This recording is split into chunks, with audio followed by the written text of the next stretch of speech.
میرا نام شہزاد ہے اور آج میں آپ کو جو کچھ سنانے والا ہوں وہ کوئی افسانہ نہیں، یہ وہ سچ ہے جو ہم 4 دوستوں نے اپنی آنکھوں سے دیکھا۔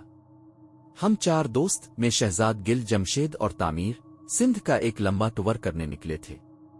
منصوبہ یہ تھا کہ سہون جائیں گے، پھر گورکھ ہل اور رات کو کہیں بھی گاڑی روک کر آرام کر لیں گے۔ مگر ہمیں کیا معلوم تھا کہ رات کو ہم جس جگہ رکنے والے تھے وہ انسانوں کا علاقہ نہیں تھا۔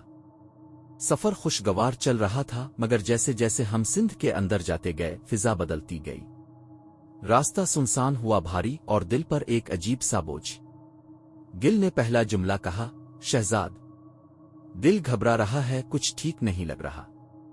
جمشید نے ہنستے ہوئے کہا، ڈرپوک نہ بن، ٹور ہے، انجوائے کر۔ تعمیر نے سنجیدگی سے کہا، یار یہ علاقہ کچھ الگ سا ہے، یہاں تو کوئی بستی بھی نہیں۔ اور واقعی دونوں طرف بس ویرانہ تھا۔ شام ڈھلنے لگی، موبائل سگنل ختم اور فضا میں ایک عجیب سی خاموشی۔ اچانک ہمیں راستے کے کنارے ایک پرانا بورڈ ملا۔ پہاڑی کچا راستہ تھا۔ اوپر پہنچ کر گاڑی روک دی۔ ہوا بہت تیز تھی، مگر ایک عجیب بات تھی، ہوا کی آواز میں کوئی سرگوشی شامل تھی، جیسے کوئی کچھ کہہ رہا ہو۔ ہم نے سوچا وہ پتے ہوں گے، مگر اچانک گل نے اشارہ کیا، اوئے دیکھ، یہ کیا لکھا ہے؟ گاڑی کی لائٹ سیدھی ایک پتھریلے چبوترے پر پڑ رہی تھی اور وہاں مٹی سے لکھا تھا، یہاں مت رکنا۔ میرے جسم میں جھرجھری دوڑ گئی۔ جمشید نے ہنسی میں اڑا دیا، وہ کوئی بچہ لکھ گیا ہوگا۔ لیکن اسی لمحے پہاڑ کے نیچے سے ایک خوفناک چیخ آئی، پھر ایک اور، پھر تیسری۔ وہ چیخ انسان کی نہیں تھی۔ ہم نے ٹارچ نیچے کی طرف کی۔ پہلے کچھ نہ دکھا، پھر دھیرے دھیرے ایک سفید دھند کا گولا اوپر اٹھنے لگا۔ دھند جمع ہو کر ایک شکل بنانے لگی، انسان جیسی، مگر پاؤں زمین سے اوپر تھے۔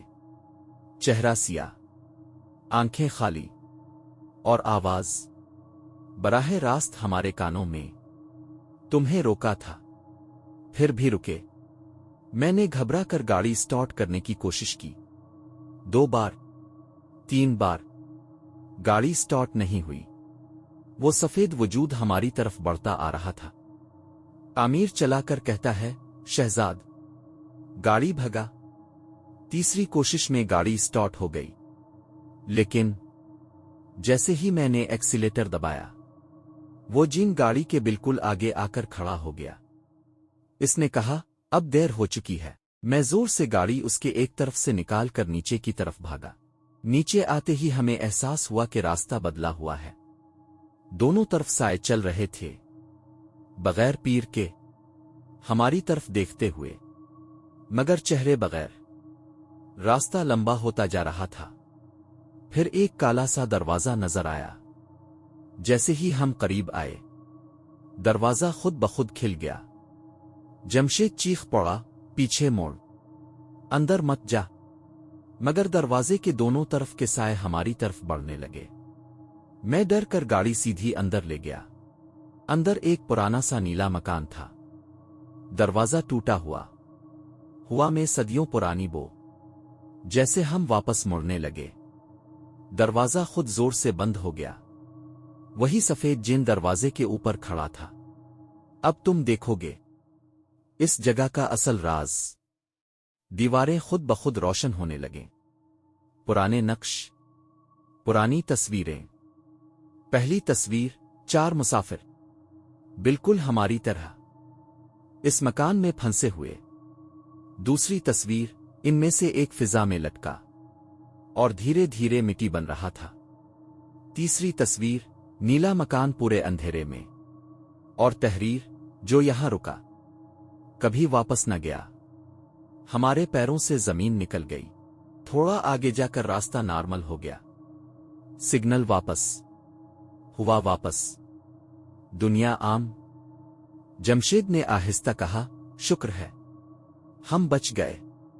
اور میں بس اتنا ہی سوچ رہا تھا، دنیا میں کچھ جگہیں ایسی ہوتی ہیں جہاں انسان کا قدم رکھنا منع ہوتا ہے۔